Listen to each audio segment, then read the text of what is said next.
Hello साथियों, नमस्कार। फिर से आपका स्वागत है बस्तर मसूद चैनल पर एक नई कहानी के साथ, एक नई घटना के साथ। कहानी शुरू करने से पहले चैनल पर आप नए हैं तो सब्सक्राइब करें, हमारे चैनल को लाइक करें। तो कहानी को सुने, पढ़ें और समझें। चलिए, तारीख 27 जुलाई 2014। मौसम में भारी उमस और वक्त रात के लगभग 11:30। जगह थी यूपी के कानपुर स्वरूपनगर इलाका। रात के अंधेरे में और बदहवास हालात में एक शख्स पुलिस थाने में पहुंचता है। पूछने पर बताता है कि वह अपनी पत्नी के साथ रेस्टोरेंट में खाना खाने के लिए जा रहा था कि तभी रास्ते में 4 अज्ञात लोग ने उनकी कार के सामने अपनी बाइक लगाकर उन्हें रोक लिया। इसके बाद उन्होंने उसे गाड़ी से उतारा और उसके साथ मारपीट की। बाद में ये बदमाश उसकी पत्नी और कार को लेकर फरार हो गए। इस घटना को सुनते ही पुलिस विभाग में हड़कंप मच जाता है। दरअसल जो शख्स अपनी शिकायत लेकर पुलिस थाने पहुंचा था वो कोई और नहीं बल्कि कानपुर के एक बड़े बिस्किट कारोबारी का बेटा पीयूष श्यामदासनी था। पुलिस तुरंत हरकत में आती है और पीयूष की पत्नी की तलाश शुरू हो जाती है। करीब 2 घंटे बाद पीयूष की पत्नी ज्योति श्यामदासनी कल्याणपुर पनकी रोड पर कार के भीतर खून से लथपथ हालात में मिलती है। ज्योति को चाकुओं से गोदकर मारा गया था। चाकू के 4 बार उसकी गर्दन और 4 बार पेट पर किए गए थे। इस वारदात से पूरा कानपुर हिल जाता है। आखिर वो कौन लोग थे जिन्होंने इतनी बेरहमी के साथ ज्योति का कत्ल किया? अगर उन लोगों का मकसद लूट करना था तो मौके पर गाड़ी छोड़कर क्यों गए? सवाल बहुत सारे थे और इन्हीं सवालों के बीच उलझी थी ज्योति मर्डर केस की गुत्थी। ज्योति के कातिलों का सुराग तलाशने में जुटी पुलिस का सबसे पहला शक उसके पति पीयूष पर गया। मौका ए वारदात के हालात इशारा कर रहे थे कि कहीं न कहीं कुछ गड़बड़ जरूर है। आखिर कातिलों को कैसे पता चला कि ये दोनों रात में इसी रूट से आने वाले हैं और पीयूष को छोड़कर ज्योति को मारने की आखिर क्या वजह हो सकती है?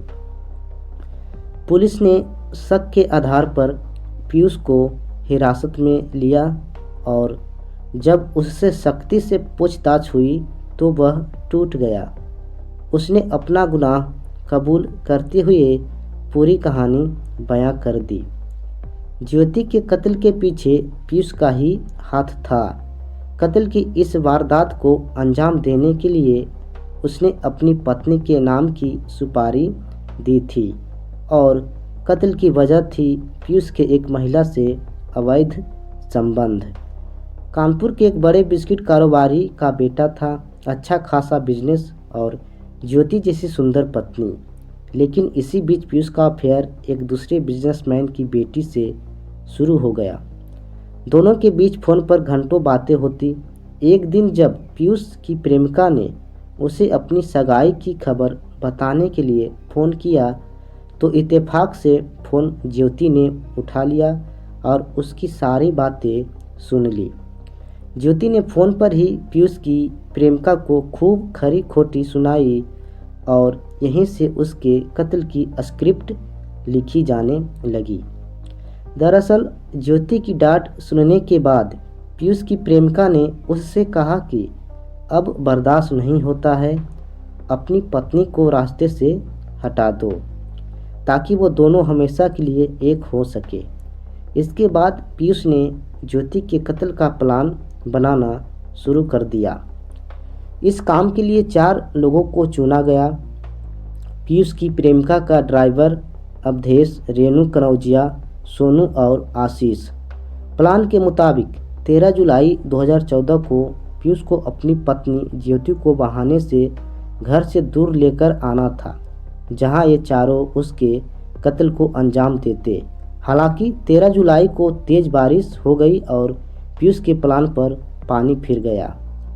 अब ज्योति के कत्ल के लिए 20 जुलाई का दिन चुना गया, लेकिन उस दिन भी ज़बरदस्त बारिश हुई और चाहकर भी पीयूष उसे घर से बाहर नहीं ले जा सका।